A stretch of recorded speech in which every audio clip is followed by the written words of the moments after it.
नमस्कार, आप देख रहे हैं समाज के शिल्पकार, वह मंच जहां हम उन व्यक्तियों से आपको रूबरू करवाते हैं जिन्होंने शिक्षा, सेवा और समाज के माध्यम से जनजीवन को दिशा दी। आज हमारे साथ नेशनल शिक्षक पुरस्कार से सम्मानित सेवानिवृत्त शिक्षक और राजनीति के माध्यम से समाज सेवा में निरंतर सक्रिय रहने वाले आदरणीय नेकराम शास्त्री जी मौजूद हैं। आइए उनके अनुभवों से जानते हैं कि शिक्षा और राजनीति निरंतर परस्पर मिलकर समाज को कैसे बेहतर बना सकते हैं।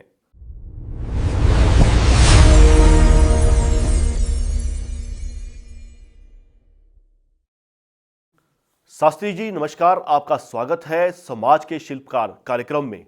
मिस सूजी, आपने मुझे इस कार्यक्रम की कड़ी में जोड़ा, इसके लिए आपका बहुत बहुत धन्यवाद। शास्त्री जी, हम सबसे पहले आपके पारिवारिक परिवेश के बारे में जानना चाहते हैं। आप दर्शकों को बताएं कि किस प्रकार से आपका प्रारंभिक जीवन रहा है। आदरणीय अमित सूजी, मेरा जीवन शुरू से ही बड़ा संघर्षमयी और पीड़ादायक रहा है।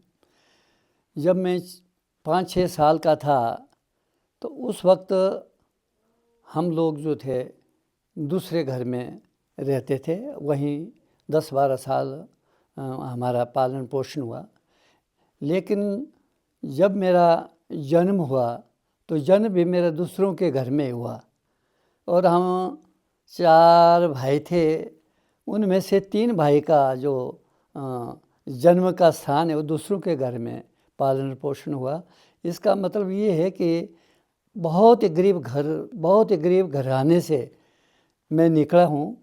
और उसके बाद मुझे 4 भाइयों में से केवल मात्र मुझे ही स्कूल के लिए मेरे माता पिताजी ने भेजा और मैं उनकी आशा के अनुरूप जो है हर बार चाहे पहली से लेकर 10वीं तक हमेशा अपनी कक्षा में प्रथम आता रहा, द्वितीय स्थान प्राप्त करता रहा। शास्त्री जी, हम आपसे जानना चाहेंगे कि आपके जीवन में वह कौन सा मोड़ था जिसने आपको शिक्षा के क्षेत्र में समर्पित होने के लिए प्रेरित किया। मेरे परिवार में माता पिता के हम 4 बच्चे थे।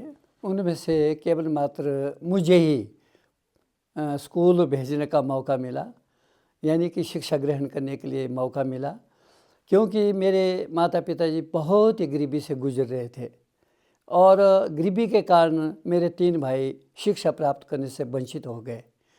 और यही मेरा एक टर्निंग पॉइंट था अपने जीवन में कि मैं एक शिक्षक बन करके आसपास जितने भी हमारे गांव में जो बच्चे हैं उनको पढ़ाने के लिए उनको शिक्षक बन करके प्रेरित करूं। यही मेरे एक जीवन में टर्निंग पॉइंट था, ताकि मैं एक अच्छे शिक्षक के रूप में आगे बढ़कर इस समाज की सेवा कर सकूं। शास्त्री जी, हम जानना चाहेंगे कि सेवानिवृत्ति के बाद भी लोग आपको शिक्षक के रूप में ही क्यों याद करते हैं।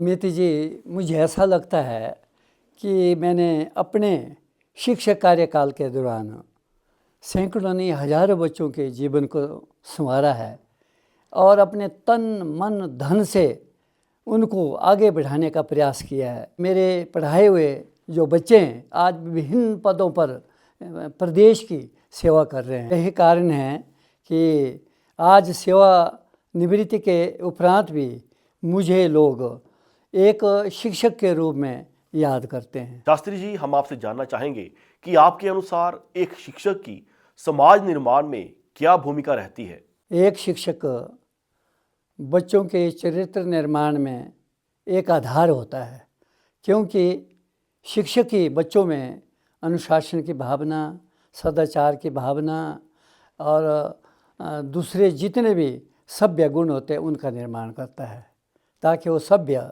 एक समाज में एक अच्छा नागरिक बने। शास्त्री जी, आपसे जानना चाहेंगे कि आपको जो स्टेट और नेशनल अवार्ड प्राप्त हुए हैं, इन पुरस्कारों को लेकर आपका अनुभव जीवन में कैसा रहा।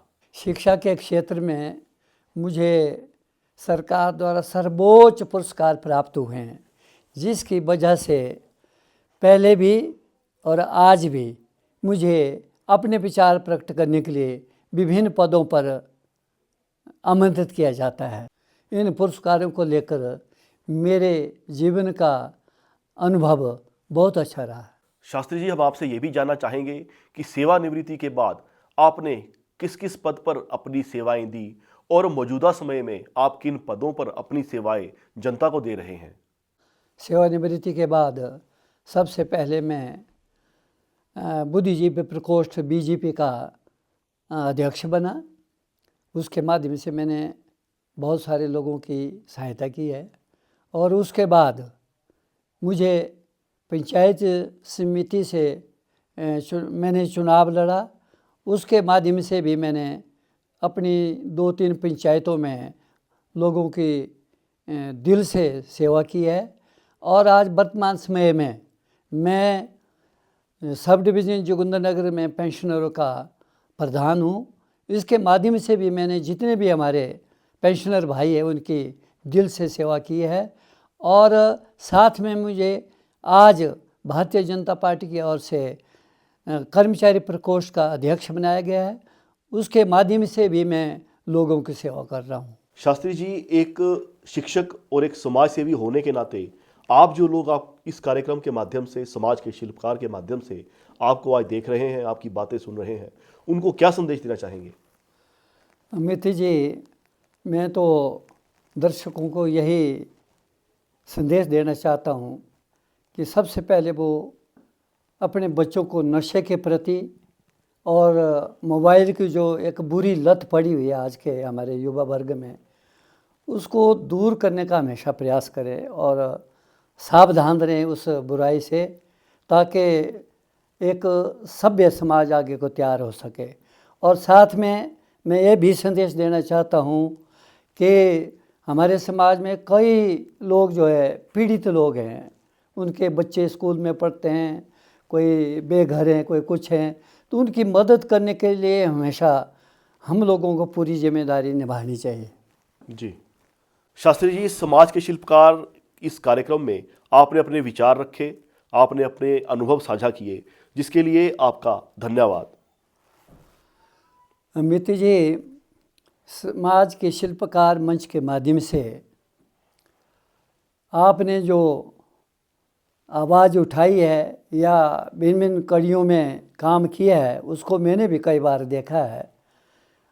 आपके इस मंच के माध्यम से कई लोगों को जो बुराई हैं उनको दूर करने का या दूसरों लोगों की सहायता करने के लिए प्रेरणा मिली है। इसके लिए हम आपके बहुत आभारी हैं। इसका हम आपका बहुत धन्यवाद करते हैं कि हमेशा आप इस कार्य को जारी रखें, ताकि एक हमारे अच्छे समाज का आगे को निर्माण हो सके। जी शुक्रिया। नेकराम शास्त्री जी ने यह सिद्ध किया है कि एक शिक्षक केवल विद्यालय तक सीमित नहीं होता, बल्कि राजनीति और समाज में भी मार्गदर्शक बन सकता है। उनका जीवन वास्तव में समाज के शिल्पकार की जीवंत मिसाल है। इस कार्यक्रम में बने रहने के लिए आप सभी का बहुत बहुत धन्यवाद। परंतु इस स्ट्रीम को ज़्यादा से ज़्यादा लाइक और सब्सक्राइब कीजिएगा, ताकि नेकराम शास्त्री जी का यह संदेश बहुत सारे लोगों तक पहुंच सके। और आप सभी से यह दरख्वास्त रहेगी कि आप सभी देवभूमि लाइव टीवी को ज़्यादा से ज़्यादा शेयर, सब्सक्राइब और फॉलो करें, ताकि इसके माध्यम से समाज के शिल्पकार कार्यक्रम की यह कड़ियाँ बहुत सारे लोगों तक पहुंच सके।